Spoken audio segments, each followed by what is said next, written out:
سيدنا محمد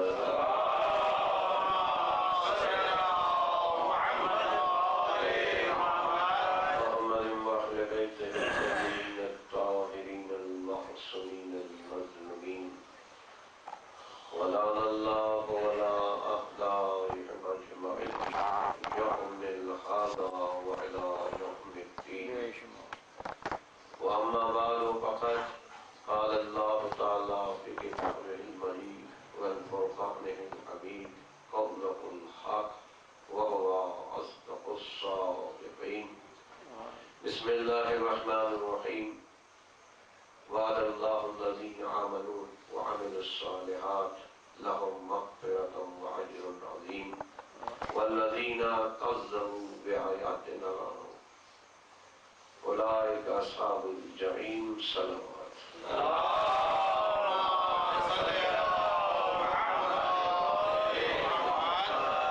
عزیزان محترم، برادران ایمانی، حضرتان امام مظلوم، انتہائی مشکل کام ہے اپنے گھر پر مجلس پڑھنا. اور میں ہمیشہ اپنے گھر پہ خواہش رکھتا ہوں اور ہمیشہ میں نے دوسروں کو موقع دیا پڑھایا، لیکن ایک حکم تھا اور اس حکم کی تکمیل کر رہا ہوں اس امید پر کہ ہم رہیں نہ رہیں ذکر خالق کائنات اپنی لائق کتاب میں بارہا بیدار کرتا رہا کہ لوگوں ایمان لاؤ اور اپنے وعدوں کی نوید دیتا رہا. جو میں نے سرنامہ کلام کے طور پر پڑھا سورہ معاہدہ کی 9ویں اور 10ویں آیت، جس میں خالق کائنات وعدہ کر رہا ہے کہ وعد اللہ الذین آمنوا وعملوا الصالحات لهم مغفرۃ واجر عظیم، کہ اللہ وعدہ کرتا ہے ان لوگوں سے جو ایمان لائے اور عمل صالح بجا لائیں گے، ان کے لیے مغفرت بھی ہے اور اجر عظیم بھی ہے. اور دوسری طرف ان لوگوں کا ذکر کر رہا ہے والذین کفروا وکذبوا اولئک اصحاب الجحیم. اور ایک طرف وہ لوگ ہیں جو میری آیت کا انکار کرتے ہیں، میری آیت کو جھٹلاتے ہیں، ان کے لیے جہنم کا عذاب ہے. یہاں دیکھنا یہ ہے کہ خالق نے ثواب اعمال کے حصے میں رکھا ہے اور مغفرت اس نے ایمان کے ساتھ منسوخ کی. وہ لوگ جو ایمان لائے لہم مغفرت، ان کے لیے مغفرت ہے، اور جو عمل صالح کرتے ہیں ان کے لیے اجر عظیم ہے. گویا اجر اور ہے اور مغفرت اور ہے. مغفرت اس نے مشروط کر دی ہے ایمان کے ساتھ. سب کی مغفرت نہیں کرے گا، صرف اس کی مغفرت کرے گا جو ایمان لائے. اب ایمان باللہ بھی ہے، ایمان بالرسول بھی ہے، ایمان بالنور بھی ہے. اب اسی نور کو ولایت کہتے ہیں، اسی کو امامت کہتے ہیں، اسی کو تکمیل اسلام کہتے ہیں. اور آسان کیا تھا خالق نے خندق میں علی کو کل ایمان کہتا تاکہ دنیا کو پتا چل جائے ایمان اسے نصیب ہوتا ہے جسے علی نصیب ہوتا ہے،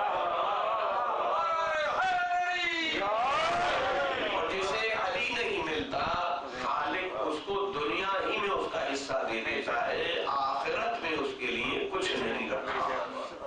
وعدہ الہی ہے کہ ایمان لاؤ، اور ایمان اللہ پر لائیے، یقیناً لانا چاہیے، مگر ایمان باللہ کی دلیل رسالت ہے.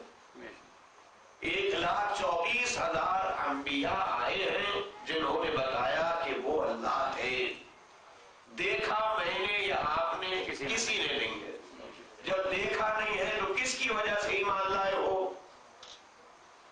نبیوں کی وجہ سے. رسالت کی وجہ سے. تو اب ایمان باللہ سے پہلے جس ایمان کی ضرورت ہے اسے رسالت کا ایمان کہتے ہیں. یا ایھا الذین آمنوا وآمنوا برسولہ ویؤتیکم کفلین من رحمتہ ویجعل لکم نورا تمشون بہ ویغفر لکم ذنوبکم واللہ غفور رحیم. اے صاحبان ایمان، ایمان لاؤ رسول پر. یعنی اللہ مومنین سے کلام کر رہا ہے اور دعوت دے رہا ہے رسالت پر ایمان لاؤ.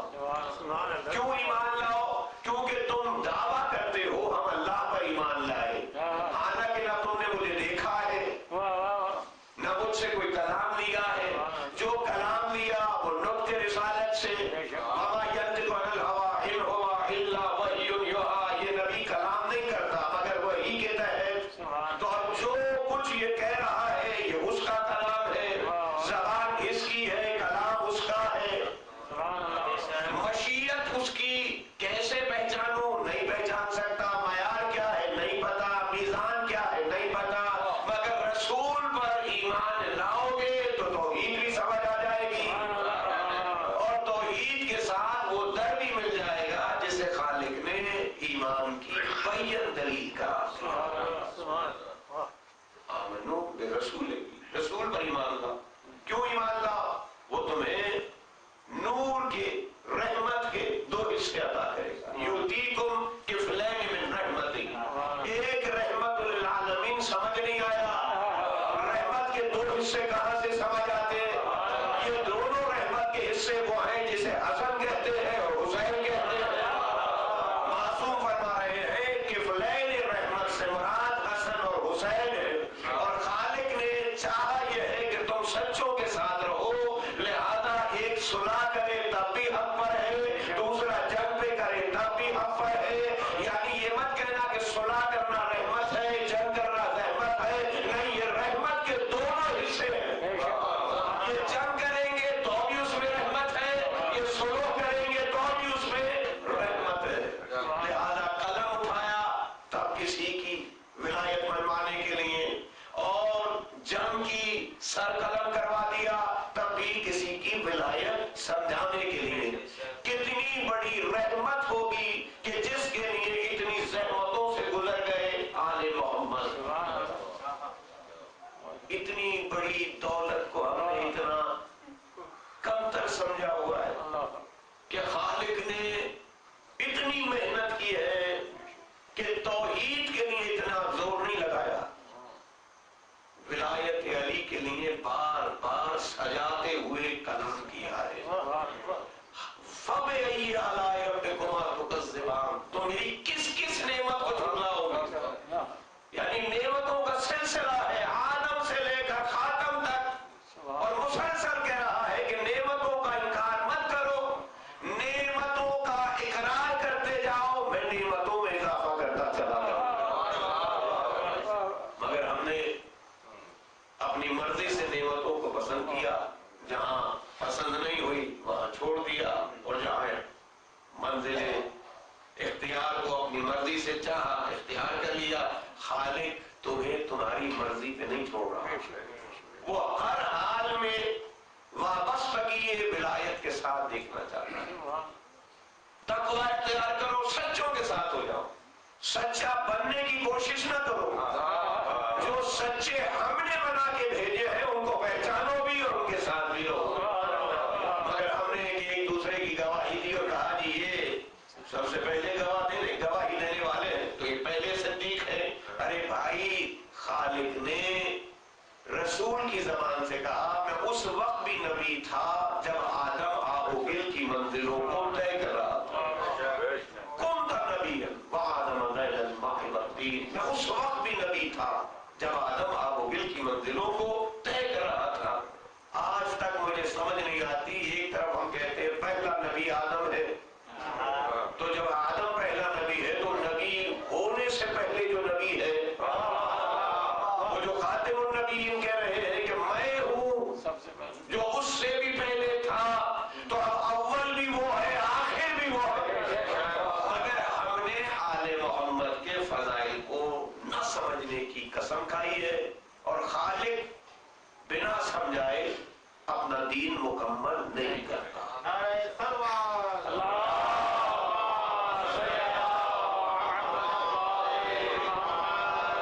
کف لینے رحمت لینے ہیں تو رحمت للعالمین پر ایمان لانا پڑے گا، اور ویسا ایمان لانا پڑے گا جیسا خالق مان رہا ہے۔ عبادت ہے، نماز پڑھنا عبادت ہے، روزہ رکھنا عبادت ہے، فرائض دینی کی ادائیگی عبادت ہے، مگر یہ ساری عبادتوں کے ساتھ اطاعت رسول بھی تو عبادت ہے۔ کیا عبادت ہے؟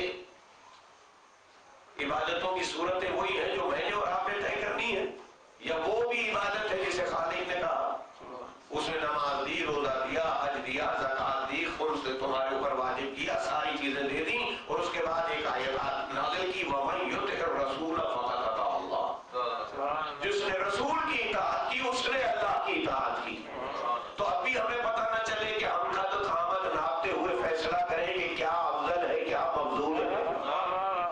خالق چاہتا یہ ہے کہ اطاعت کرو، مگر حالت نماز میں ہے اور رسول بلا رہے، قیام میں ہے رسول بلا رہے، رکوع میں گیا رسول بلا رہے، سجدے میں گیا رسول بلا رہے ہیں، یہاں تک کہ جلدی جلدی نماز پڑھ جائے گا، اللہ بتائے کہ یا رسول اللہ، میرے رسول نے کہا دیر ہوئی، جب بلایا تھا کہا یا رسول اللہ نماز پڑھ رہا تھا، کہا نماز کس نے سکھائی؟ یہ کیسے ممکن ہے کہ میں عمل سے پیار کروں اور عامل کو چھوڑ دوں؟ اس لیے صراط مستقیم کسی مسلح پہ کھڑے رہنے کو نہیں کہا، صراط مستقیم ان کے راستے کو قرار دیا جن پر اللہ نے انعام کیا ہے۔ یہ اللہ کا لطف و انعام یہ ہے کہ ان کی اطاعت اللہ کی اطاعت ہے۔ مجھے اطاعت اولی الامر کے ساتھ، رسالت کے ساتھ اطاعت الہی کو دلیل بنانا ہے۔ اطاعت الہی کا دعویٰ کرتے ہوئے رسالت اور امامت کے دروازے کو بند نہیں کرنا۔ اگر کر دیا تو پھر محشر میں اس کو حق تو پہنچتا ہے کہ وہ سوال کرے کہ میں نے تجھے اسلام کے راستے سے بلایا تھا یا ایمان کے راستے سے بلایا تھا؟ آدم سے لے کر خاتم تک جو آیا ہے وہ دین اسلام ہے، ان الدین عند اللہ الاسلام، مگر یہ دین اسلام اطاعت کی منزل پہ رہو تو اسلام ہے، اور اگر اطاعت سے انحراف کرو گے تو جو اسلام کہتے ہوئے آئے ہو وہ اسلام بھی اسلام نہیں رہتا۔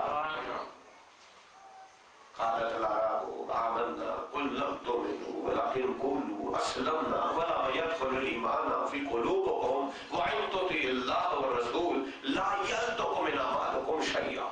یہ عرب کے بدوان آن کر کہتے ہیں ایمان لے آئے، ایمان لے آئے۔ حبیب ان سے کہو یہ ایمان نہیں لائے، انہوں نے اسلام قبول کیا ہے، ایمان تو ابھی ان کے دلوں میں داخل ہی نہیں ہوا، اور اگر یہ اطاعت کرتے رہے تو اللہ ان کے عمل میں سے کچھ کم نہیں کرے گا، یعنی ابھی اسلام مکمل نہیں ہوا تو لہذا جتنا دیا ہے اس پر عمل کرتے رہو، جتنا عمل کرتے رہو گے اس کی حفاظت ہم کریں گے، مگر کب تک رہے گی؟ جب تک آخری حکم تک اطاعت ثابت نہ کرو۔ اب نماز پڑھائی، روزہ رکھوایا، ساری عبادتیں کروائیں، اس کے بعد غدیر سجایا اور رسول سے کہا، رسول نے کہا آج وہ پہنچانا ہے جس کا قد بھی اتنا ہے کہ یا ایھا الرسول بلغ ما انزل الیک من ربک وان لم تفعل فما بلغت رسالتہ۔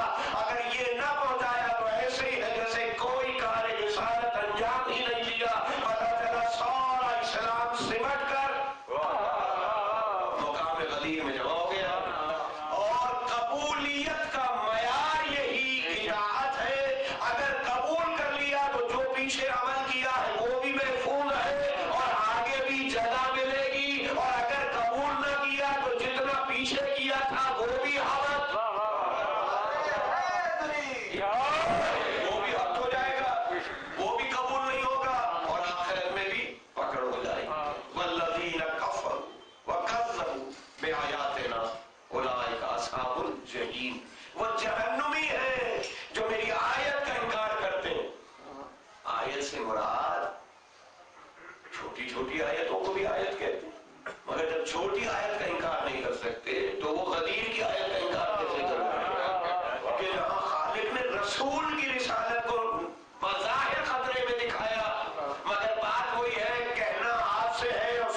کسی کو ہے؟ یہ رسول سے کلام نہیں ہے. رسول کے لیے تو مہر لگی ہوئی ہے. وما ينطق عن الهوى إن هو إلا وحي يوحى. یہ بغیر وحی کے کلام ہی نہیں کرتا، بلکہ وما تشاءون إلا أن يشاء الله. یہ کچھ چاہتا ہی نہیں ہے مگر وہ جو اللہ چاہتا ہے. یعنی جس کی چاہت پر، جس کے لطف پر مہر لگی ہو، اسے پھر رسول سے ایسے کلام کرنے کی ضرورت کیا ہے کہ اگر آپ نے ایسا نہ کیا تو ایسے ہی ہے جیسے کوئی کار رسالت انجام نہ دیا. یہ رسول سے کلام نہیں ہے. بظاہر تمی رسول کو ہے مگر پیغام امت کے لیے ہے کہ جب رسول کی رسالت مکمل نہیں ہوتی تو تیرا اسلام کیسے مکمل ہو جائے گا؟ لہذا تکمیل اسلام کے لیے مسلسل تسلیم کی منزل پر رہنا ہے. ان الدین عند اللہ الاسلام. اور اسلام کی تشریح معصوم فرماتے ہیں میرے مولا نے، میری خواہش ہوتی ہے پیغام جو ہے امت مسلمہ کے لیے دوں. میں مخصوص نہیں کرنا چاہتا کہ صرف مومنین کے لیے رہے. میں نے کوشش کی اور فرش اعلی حسینی پر میرے دوسرے برادران بھی تشریف لاتے ہیں. میں مشکور ہوں کا کہ جو آتے ہیں اور کوشش کرتے ہیں کہ آل محمد کے فضائل. ہم یہاں مجلس میں صرف آل محمد کے فضائل نہیں پڑھتے، قرآن بھی پڑھتے ہیں، حدیث بھی ذکر کرتے ہیں. مگر میں کیا کروں، قرآن جس کی مدح میں جھوم رہا ہے اس کو علی کہتے ہیں. کبھی اس کی ولایت کے تذکرے میں اس کی زکوٰۃ دیتا ہوا ہاتھ دکھا رہا ہے، کبھی رسول کی ہجرت کے لمحے پہ شب ہجرت بستر رسول پر سلا کر اپنی مرضیاں دے رہا ہے. خالق آل محمد کی مدح میں قرآن بھی نازل کر رہا ہے اور رسول کا کلام بھی مسلسل فضائل علی میں مسلسل چل رہے ہیں. تو مجھے اور آپ کو کفلین رحمت سے فیض حاصل کرنا ہے، اور کفلین رحمت سے مراد ہے حسن اور حسین. اور آج کیونکہ مجلس میری ذات رسالت مآب سے بھی جڑی ہوئی ہے، یعنی رحمت للعالمین سے بھی جڑی ہوئی ہے، میرے مولا حسن کے ساتھ بھی جڑی ہوئی ہے، اور میرے مولا حسین سے بھی جڑی ہوئی ہے، اور اس نور سے بھی جڑی ہوئی ہے جسے خالق نے میری چلنے کے لیے ناگزیر قرار دیا. کفلین من رحمتہ وَيَجْعَلْ لَكُمْ نُورًا تَمْشُونَ بِهِ وَيَغْفِرْ لَكُمْ ذُنُوبَكُمْ وَاللَّهُ غَفُورٌ رَحِيمٌ. ایسا نور عطا کروں گا جس کی روشنی میں تم چلو گے. یہ نور ولایت ہے. معصوم فرماتے ہیں یہاں نور سے مراد ہماری ولایت ہے، رحمت سے مراد حسن اور حسین ہے. اگر رحمت سمجھنا ہے تو ولایت تک پہنچ جانا. ایمان لاؤ. فآمنوا باللہ ورسولہ والنور الذی انزلنا واللہ بما تعملون خبیر. فوراً ایمان لاؤ اللہ پر، اس کے رسول پر، اور اسی نور پر جس سے ہم نے اس کے ساتھ نازل کیا. نور سے مراد ولایت علی. علی کی ولایت کو اللہ نے نور کہا، مگر امت مسلمہ ترجمہ کر دیتی ہے کہ اللہ پر ایمان لاؤ، اس کے رسول پر ایمان لاؤ، اس قرآن پر ایمان لاؤ جسے نور کہا. خالق نے پھر قرآن میں کہا قد جاءکم من اللہ نور و کتاب مبین. ہم نے تمہاری طرف کتاب بھی بھیجی ہے، نور بھی بھیجا ہے. گویا نور کتاب نہیں ہے اور نور رسول نہیں ہے. یہاں مسلمانوں نے ترجمہ کیا کہ قرآن کے ساتھ نور سے مراد رسالت ہے، یعنی وہاں رسالت سے جدا تھی تو کہا قرآن ہے، یا قرآن سے جدا تھا تو کہا رسول ہے. میرے دوستوں ایسے نہیں چلے گا. تم مکر کرو گے تو اللہ بھی کہہ رہا ہے میں بھی بہترین مکر کرنے والا ہوں. میں بھی جانتا تھا کہاں سے تم بھاگو گے، لہذا میں نے کہا انا مدینہ تو علم علی بابا، کہ میں شہر علم ہوں اور علی اس کا دروازہ ہے. کوئی رسول اپنی حدیث میں کہہ رہے ہیں اگر علم چاہتے ہو، توحید چاہتے ہو، توحید کا علم چاہیے، تو توحید کا علم جہاں سے ملے گا وہ شہر میں ہوں، اور شہر جس میں کھلے گا اس کا در علی ہے. جس کو علی نے توحید نہیں بتائی اسے توحید کہاں سے ملے گا؟ اسی لیے عزیزان محترم دوسروں کی توحید میں اور ہماری توحید میں فرق ہے. ہم توحید کو صفات کے ساتھ جمع نہیں کرتے. معصوم فرماتے ہیں اگر توحید سمجھنی ہے تو اس میں صفتیں داخل نہ کر، صفتوں کی نفی کر. جہاں صفت جمع ہو جائے وہاں پھر موصوف ہونا چاہیے. اور خالق میں صفت اور موصوف دو ہی نہیں ہے، وہ آہد ہے. وہ یہ نہیں کہ کلام کیا تو کلیم بنا، اس نے سنا سن کر سمیع ہوا، وہ دیکھ کر بصیر ہوا، کہ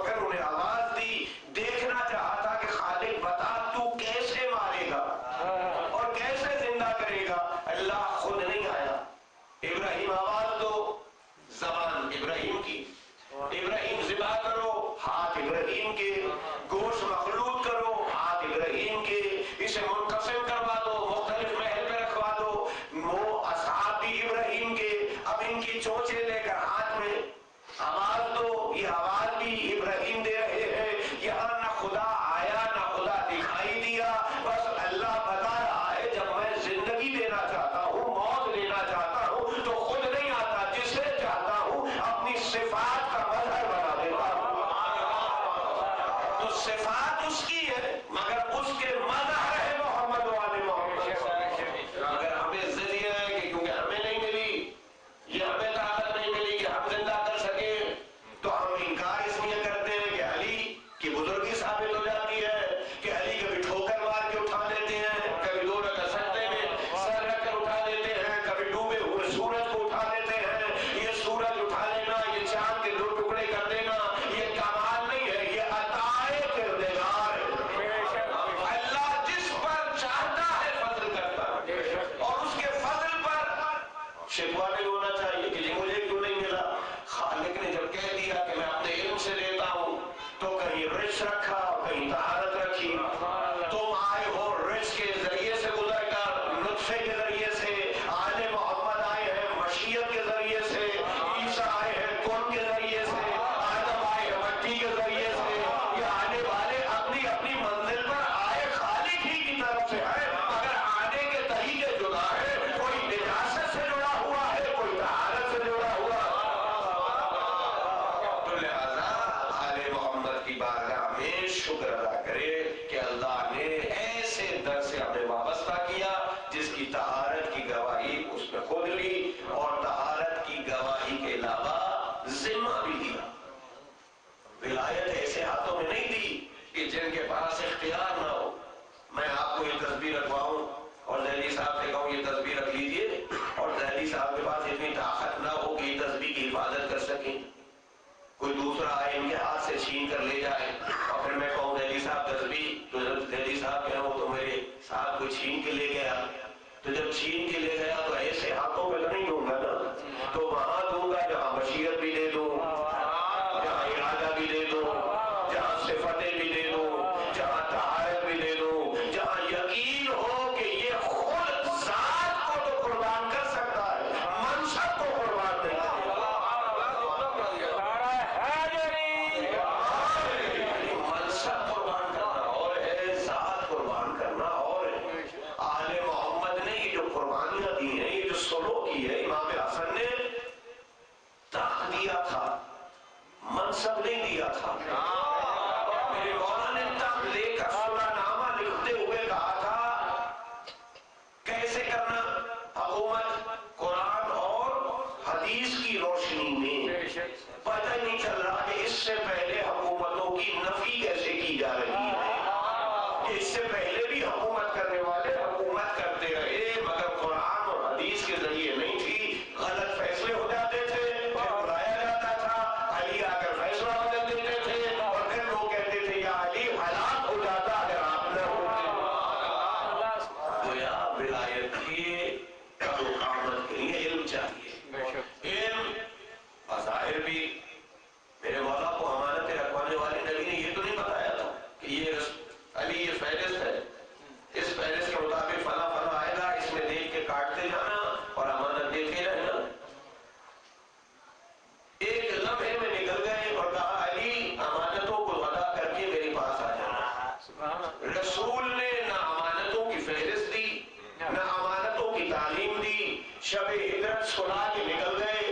صبح رسول کے ولی نے اٹھ کر, میں سارا ٹاپک نہیں پڑھ رہا, میری عادت نہیں ہے کہ میں اس سے پورے پڑھوں, میرے بچے جانتے ہیں سنتے ہیں, میں صرف اشارہ کر کے گزر جاتا ہوں. رسول کے وصی نے امانتوں کے دعوے داروں کو امانتیں دیں. کسی نے جھوٹا دعویٰ بھی کرنا چاہا, علی نے کہا میں خود امانتوں سے کہوں گا کہ یہ اپنے عالم کو کہا. یعنی اختیار اس لیے دیا جاتا ہے کہ انہیں جھٹلایا نہ جا سکے. تو جھٹلانے والوں نے جھٹلا کیسے دیا اور علی گھر واپس کیسے آ گئے. یہ کمال ولایت تب سمجھ آئے گی جب شیطان کو مارنے کی طاقت رکھنے والے نے مارا نہیں. مارنے والے تو شیطان کو برباد کر دے. کہا یہی صفت الہی ہے کہ دشمن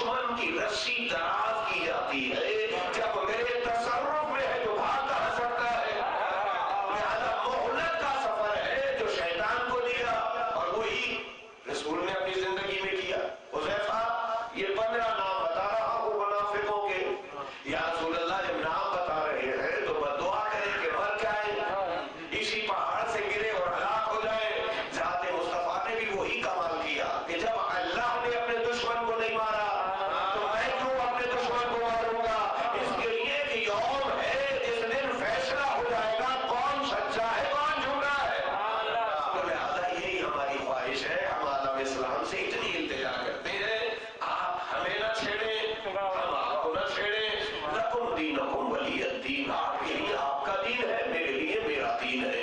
یہاں ضد نہیں ہونی چاہیے کہ ہم منوائیں گے. اللہ منوانے پر آپ سے زیادہ قادر تھا، اور قادر ہو کر بھی اس نے منوایا نہیں. رسول کو کہا بلغ، پہنچانا تیرا کام ہے، منوانا تیرا کام نہیں ہے. منوانا اگر چاہتا تو میں جبر سے منوا لیتا، مگر خالق نے کہا لا اکراہ فی الدین، دین میں جبر نہیں ہے، مہلت ہے، جتنا بھاگ سکتے ہو بھاگو. جب مہلت ختم ہوگی تو پھر تمہیں لایا جائے گا، اور لانے کے لیے بھی ادھر ادھر کی گواہ نہیں مانگوں گا. تمہارے اپنے اعضاء تمہارے حوالے سے گواہی دیں گے کہ یہ ہاتھ تھا اور اس پہ اٹھا، یہ زبان تھی اور اس پہ کھلی، اور یہ آنکھیں تھی اور اس پہ یہ زیارت لگی. تو اب یہ تمہاری منزل ہے کہ تم جہاں رہنا چاہتے ہو رہو، مگر خالق نے جبر نہیں کیا. خالق چاہتا ہے کہ شکر کی منزل پر آؤ. اِنَّا هَدَيْنَاهُ السَّبِيلَ إِمَّا شَاكِرًا وَإِمَّا كَفُورًا. ہم نے تمہیں ہدایت کر دی ہے، چاہو تو شکر کرو، چاہو تو کفران نعمت کرو. اور یہ یاد رکھنا، یہاں نہیں، محشر میں پوچھوں گا کہ میری نعمتوں کے ساتھ تم نے کیا کیا. ثُمَّ لَتُسْأَلُنَّ يَوْمَئِذٍ عَنِ النَّعِيمِ. قیامت کے دن تم سے نعمتوں کے بارے میں سوال ہوگا. یہاں تو تمہیں تکفیر نعمت کیے جا رہے ہو. میں کہہ رہا ہوں انہی 2 آیتوں سے پہلے سورہ مائدہ کی جو میں نے آیت پڑھی ایمان اور عمل صالح کے حوالے سے، انہی سے 2 آیت پہلے 7ویں آیت میں اللہ ذکر کر رہا ہے وَاذْكُرُوا نِعْمَتَ اللَّهِ عَلَيْكُمْ وَمِيثَاقَهُ الَّذِي وَأَصْدَقَكُمْ بِهِ إِذْ قُلْتُمْ سَمِعْنَا وَأَطَعْنَا وَاتَّقُوا اللَّهَ إِنَّ اللَّهَ عَلِيمٌ بِذَاتِ الصُّدُورِ. ذکر کرو میری نعمت کا، یاد کرو وہ عہد جو میں نے تم سے لیا تھا. وَإِذْ قُلْتُمْ سَمِعْنَا وَأَطَعْنَا، اور جب تم نے کہا تھا ہم نے سنا اور ہم اطاعت کریں گے. مالک کتنی منزلوں پر تمہیں عیاں کر رہا ہے اور کہہ رہا ہے میں جانتا ہوں جو تم عمل کر رہے ہو، اور میں یہ بھی جانتا ہوں جو تمہارے دلوں میں ہے، جو تمہارے سینے میں ہے. مالک تو بتا کیوں نہیں دیتا؟ کہا بتا اس لیے نہیں کہا کہ میں ساتر و عیوب ہوں. تو مالک جب یہاں میرے عیبوں پہ پردہ ڈال رہا ہے تو محشر میں بھی ڈال دینا. کہا وہاں میں کیا تیرے اپنا وجود بول رہا ہوگا کہ تم نے کہاں کہاں خیانت کی ہے. تو عزیزان گرامی، ہماری کوشش یہ ہونی چاہیے کہ ہم تکفیر نعمت سے باز آ جائیں اور تکفیر آیات سے باز آ جائیں. آیات کی نہ تو تکذیب کی اجازت ہے، نہ تکفیر کی اجازت ہے. نہ انکار کر سکتے ہو، نہ جھٹلا سکتے ہو. ایک چھوٹی سی مثال دے کر میں نے اکثر بچوں کو سمجھایا. محمود اور ایاز ایک ہی سب میں اور ایک ہی. ایاز کو اتنا عزیز رکھتا تھا محمود کے، باقی وہ ذرا چلتے تھے کہ جی ہم سے اتنی محبت نہیں ہے جتنی محمود ایاز سے محبت کرتا ہے. محمود نے 1-2 چھوٹے امتحانات لیے، وہ میرا اس وقت ٹاپک نہیں ہے. پیغام دیا کہ جاؤ دیکھو جہاز ایک لنگر انداز ہوا ہے، پوچھو وہ جہاز کہاں سے آیا. وہ گیا جا کے پوچھ کر آیا، کہا کہ بادشاہ سلامت فلاں فلاں روم سے آیا. اس نے کہا یہ بھی پوچھا کہ اس جہاز پہ لگا ہوا کیا. پھر بھاگا گیا، پوچھ کر آیا جی اس جہاز پہ یہ لگا ہوا ہے، بھائی کب تک رہے گا. ہر بار سوال بادشاہ کرتا تھا، وہ دوڑ کر جاتا تھا اور پوچھ کیا. محمود نے ایاز کو بھیجا، ایاز گیا، ایک ہی بات ہو کر آیا. اور آنے کے بعد بادشاہ سلامت سے کہا بادشاہ سلامت یہ جہاز فلاں ملک سے آیا ہے، یہ اس اجناس کے ساتھ آیا، یہ جنس اس پر ہے، اتنے افراد اس پہ وہ ہیں جو اس کے میں عملہ اتنے افراد کا، اتنے دن اس کا یہاں قیام رہے گا. یہاں سے بعد یہ جہاز فلاں شہر میں جائے گا، وہاں یہ مال تجارت اتارے گا، وہاں سے فلاں مال تجارت لے گا اور پھر واپس پلٹے گا. محمود نے ایک دفعہ وہ ذرا کو دیکھا، اس کو بھی دیکھا جسے حسد ہو رہا تھا. کہا دیکھا تجھ میں اور اس میں فرق کتنا ہے.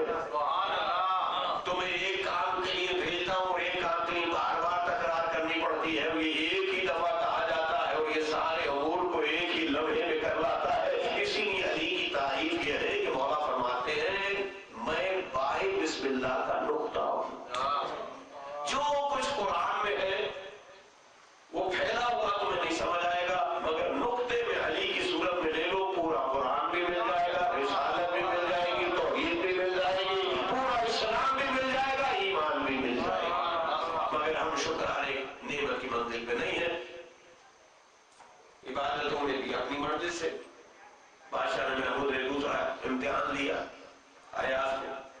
دوسرے درباریوں کو کھڑا کر دیا. ایک بہت قیمتی موتی اس نے اپنے خزانے سے نکالا اور خزانے سے موتی نکالنے کے بعد بادشاہ نے وزراء کے سامنے وزیر اعظم سے شروع کیا. یہ موتی دیکھ رہے ہو؟ جی دیکھ رہا ہوں. کتنی قیمت ہے؟ بادشاہ سلامت بہت قیمتی. اور یہ آپ کے خزانے کا انمول موتی، اور اس وقت تو قبلہ آپ کے ہاتھ پر ہے تو اس کی قیمت ہی اور ہے. یعنی موتی بادشاہ کے ہاتھ پر آئے تو قیمتی ہے، اور علی رسول کے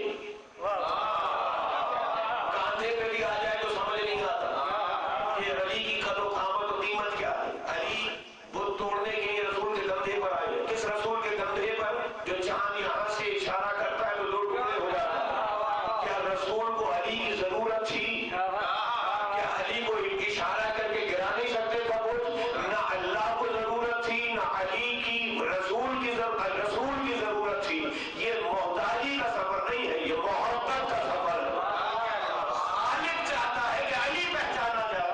یہ نہیں کہ مجبور تھا خالق. وہ اگر شجر سے بات کر سکتا ہے، وہ اگر ابراہیم کو صفتیں دے سکتا ہے تو وہ کسی اور کو بھی صفت دے سکتا تھا، مگر اس نے سب کو اس قابل نہیں بنایا. اس نے اپنے علم سے جسے منتخب کیا ہے اسے علی کہتے ہیں. اور اس علی کو اسی طرح علی مانو گے تو تمہارا دین مکمل ہوگا، اسلام مکمل ہوگا، خالق راضی ہوگا. تو عزیزان محترم، موتی کی تعریف ہوتی رہی. بادشاہ نے کہا اسے توڑ دے. وزیر نے جیسے ہی سنا کہ بادشاہ کہہ رہا توڑ دو، کہا بادشاہ سلامت میں آپ کے خزانے کا امین ہوں، اس میں خیانت نہیں کر سکتا. آپ کے مال کو نقصان پہنچاؤں یہ میرے فرائض میں نہیں ہے. میرے منصب کا تقاضا یہ ہے کہ میں اس کی حفاظت کروں. تو لہذا بادشاہ نے خوش ہو کر اس کو انعام دیا، خلعت بخشی، اور خلعت کے ساتھ منصب بھی مزید ترقی دے دی. تو جیسی ترقی ملی دوسرے وزیر کا امتحان شروع ہو گیا. اسے کہا کہ یہ موتی، اس نے بھی ویسے ہی اندھی تقلید شروع کر دی. جیسے پہلا وزیر تعریفیں کر رہا تھا ایسے اس نے تعریفیں شروع کر دی. بادشاہ سلامت بڑا قیمتی ہے اور یہ تو آپ کے ہاتھ پہ ہے، فلانا ہے، ڈمکانا ہے. بادشاہ نے کہا توڑ دے. اس نے کہا ممکن ہی نہیں ہے، جب وہ نہیں توڑ رہا تو میں کیسے توڑوں گا، لہذا میں بھی اس کا امین ہوں. سب نے ایک ہی کام کیا، ایک کے بعد دوسرا، دوسرے کے بعد تیسرا، اور خلعتیں ملتی رہی، انعام ملتا رہا. بظاہر خلعت مل جانا، بظاہر منصب مل جانا، بظاہر ترقی مل جانا اس بات کی دلیل نہیں ہے کہ تم حق پر ہو. شداد نمرود، فرعون طاقت میں تھے نہیں تھے؟ کیا یہ لطف الہی تھا اس پر؟ شداد جنت بنا سکا؟ بنانے والی جنت میں قدم نہیں رکھنے دیا. تو جب اللہ تجھے اپنی بنائی ہوئی جنت میں قدم نہیں رکھنے دیتا تو اس جنت میں کیسے قدم رکھنے دے گا جس کے سردار ہی حسنین ہو؟ اپنے قرآن کو پڑھیے، اس کی تعبیر و تعبیر دیکھیے، اس کو سمجھنے کی کوشش کریں کہ میں ایک جنت خود بناتا ہوں اور اس کے بعد اللہ اس میں قدم نہیں رکھنے دیتا. کیوں نہیں رکھنے دیتا؟ یہ خالق نے فیصلہ کیا ہوا ہے منکر کے لیے جہنم ہی ہے، اور وہ جہنم ہی میں جائے گا، کہیں اور نہیں جائے گا. والذین کفروا وکذبوا بآیاتنا اولئک اصحاب النار هم فیہا خالدون. والذین کفروا، انکار کی بھی اجازت نہیں ہے، جھٹلانے کی بھی اجازت نہیں ہے. یعرفون نعمت اللہ ثم ینکرونها واکثرهم الکافرون. وہ جو نعمت کو پہچانتے ہیں پھر اس کا انکار کرتے ہیں. خالق کہہ رہا ہے وہ اکثریت ایسی ہے جو کافر ہے، اور وہ صرف کافر کہہ کے نہیں رکتا، کیونکہ اگر کافر کہہ کے رک جاتا تو شاید ترجمہ کرنے والے یہ کہتے ہیں کفر سے مراد انکار کرنا ہے. ارے بھائی، کفر کا تعلق اگر انکار تک ہوتا تو اللہ آگے جہنمی نہ کہتا، اور جہنمی کہنے کے بعد یہ کہتا کہ ایک دو دن رہے گا. نہیں، ہم فیہا خالدون کی مہر بھی لگا رہا ہے، بتا رہا ہے یہ آیت عام آیت نہیں ہے. یہ جہنم ایک دو دن کا جہنم نہیں ہے، ہمیشہ کا جہنمی ہے. تو ہمیشہ کا جہنمی اگر تلاش کرنا ہو تو اللہ نے عرش پہ پہلے دکھا دیا تھا کہ جب میرے بنائے ہوئے نائب کا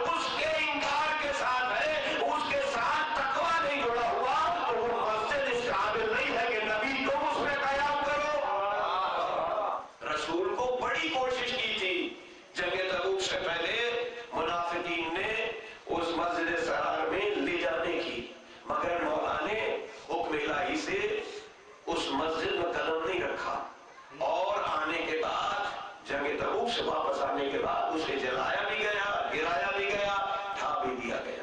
گویا نہ مقام معتبر ہوتا ہے نہ منصب اس بات کی دلیل ہے کہ آپ کو جو منصب مل رہا ہے یہ آپ کی کامیابی ہے۔ ایک وزیر کے بعد دوسرا، دوسرے کے بعد تیسرا، یہاں تک کہ آخری وزیر ایاز رہ گیا۔ ایاز یہ موتی یہ بادشاہ سلامت بہت قیمتی، اس کی قیمت تعریف کی آپ کے ہاتھ پر ہے، لہذا اور قیمتی ہے۔ بادشاہ نے کہا اسے توڑ دو، محمود نے حکم دیا اور ایاز نے دیر نہیں کی۔ ایاز نے ایک پتھر نکالا اور موتی کو سامنے بادشاہ کے توڑ دیا۔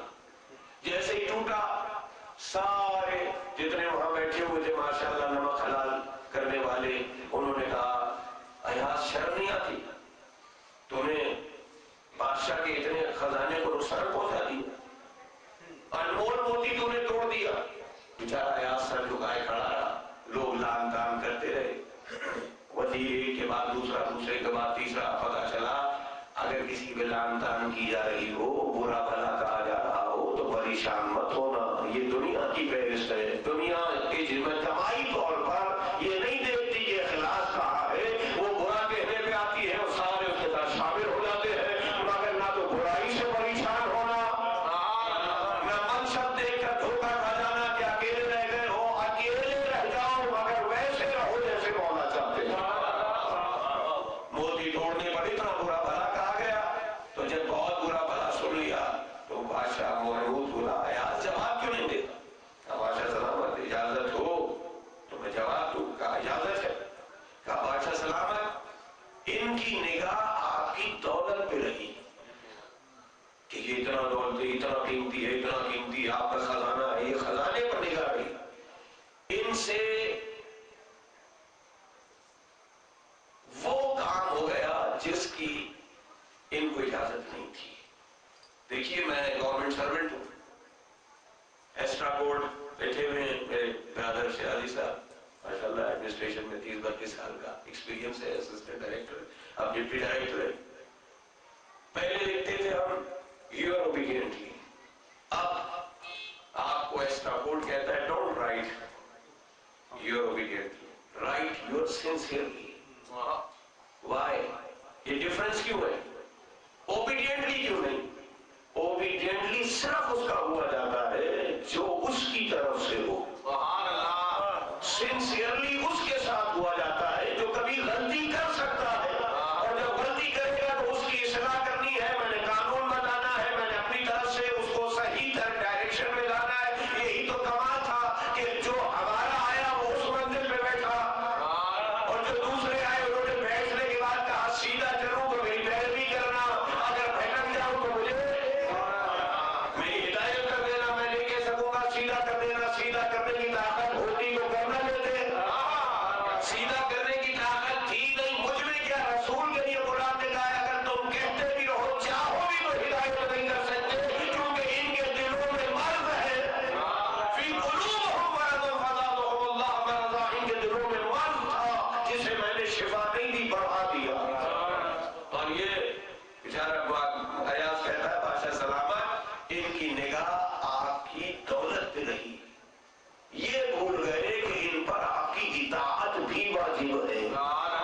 گویا اطاعت جب واجب ہوتی ہے تو یہ سوال میرا نہیں ہے کہ میں نے کیا توڑنا ہے اور کیا بچانا ہے، لے کے رسول بھی گئے تھے حج کے لیے اور صلح حدیبیہ کر کر حج بدل آئے تھے، دنیا کو وہاں بھی شک ہو گیا تھا، اور وہی منیت رسول حسین کی صورت میں طواف حرم سے پہلے احرام کھول کر کربلا آ گیا تاکہ دنیا کو پتا چلے